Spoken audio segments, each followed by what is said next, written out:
Bismillahirrahmanirrahim. Assalamualaikum warahmatullahi wabarakatuh. Para jamaah hadirin rahimakumullah.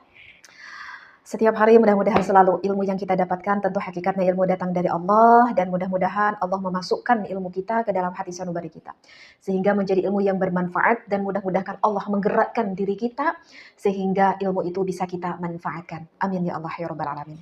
Kali ini Teteh membawa kita fikih, membawa kita Bughiyatul Mustarsyidin, kitab fikih ini ya, Bughiyah ini. Maka apa yang ingin dibahas di dalam ini kitab ada sedikit menemukan faidatun, ada sebuah kasus ya.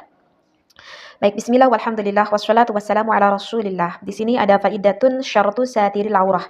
Menerangkan tentang syaratnya ketika kita menutupi aurat ketika kita sholat. Karena kan kita sudah mengetahui ya, kalau di dalam sholat laki-laki itu wajib menutupi baina surati wa rukbah. Harus ditutupi antara pusar sampai lutut dua,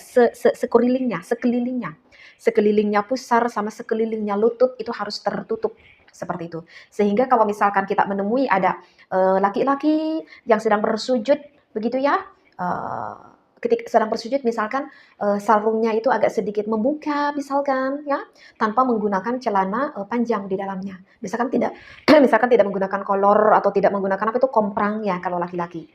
Sehingga menyingkap kemudian terlihatlah paha laki-laki tersebut. Meskipun sedikit itu nanti bisa mengakibatkan batal sholatnya.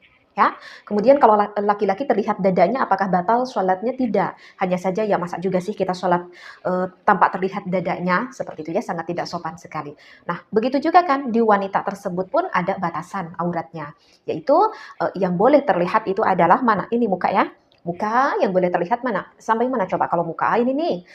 Ingin sekali saya menerangkan lebih dalam ya batasan aurat wanita menggunakan mukena karena banyak yang kurang paham.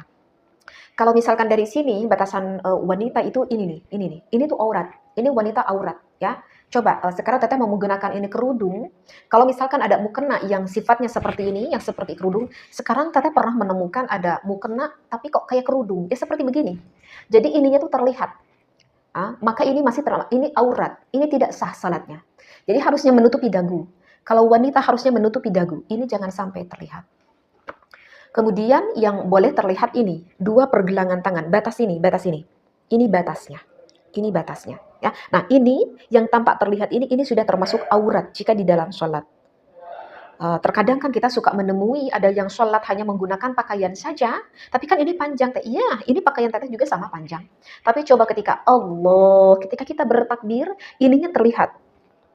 Meskipun ini hanya terlihat segini, ini bisa mengakibatkan tidak sah sholatnya. Ya, makanya kalau mau kena itu kan suka ada apa itu?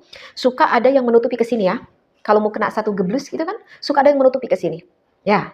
Kemudian di sini ada tali. Ini fungsinya tali itu adalah agar ketika wanita bertakbir Allah, ini mau kena ini dikarenakan ada tali, maka ini posisi ini akan selalu tertutup. Seperti ini. Sehingga ketika wanita Allah ini masih apa? Tertutup. Nah, dikarenakan ada tali yang menguatkan agar ininya tidak ke bawah, tetap di sini.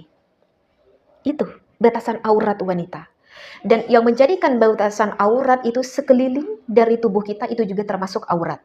Yang tidak termasuk aurat itu adalah asfal, dari bawahnya. Kalau dari bawah itu tidak aurat. Tetapi kalau dari sekelilingnya itu termasuk aurat. Maka wahai sekarang yang mendengarkan para jamaah al-asran, para perempuan, para istri, ibu-ibu, anak gadis, ataupun para suami yang udah mempunyai istri juga anak perempuan, tolong diperhatikan. Kalau misalkan istri Anda, anak Anda perempuan menggunakan mukena zaman sekarang itu kan modelnya atas bawah ya. Modelnya kan atas bawah ya. Jarang sekarang menggunakan mukena yang satu geblus gitu. Kalau Teteh sampai sekarang itu menggunakan mukena itu satu geblus. Jarang sekali, sangat jarang sekali menggunakan mukena yang atas bawah. Ya. Ada mukena atas bawah itu udah kalau di rumah Teteh itu jarang pakai. Bukannya tidak boleh, boleh. Tapi kalau Teteh sendiri jarang pakai. Kenapa alasannya jarang pakai? Karena menurut saya sendiri kalau mukena atas bawah itu ribet. Iya, ribet. Kenapa ribet? Karena apalagi sekarang itu aneh-aneh gitu ya. Kayaknya membuat mukena itu nggak paham ilmu deh kayaknya. Sekarang itu pernah ada menemukan mukena itu nggak ada kepalanya. Jadi mungkin bermaksud orang yang mengaput itu mukena, kepalanya itu menggunakan kerudung. Sedangkan sifat kerudung kebanyakan ya seperti ini. akan terlihat lah seperti ini. Kemudian kalau misalkan menggunakan kerudung yang suka ada cohak itu di depan ya, kalau kerudung satu geblus itu kan ada cohak itu di depan ya. Kalau misalkan nanti bersujud, maka kan bersujudnya di atas apa? Di atas kerudung tersebut, nanti tidak sah juga kan sholatnya.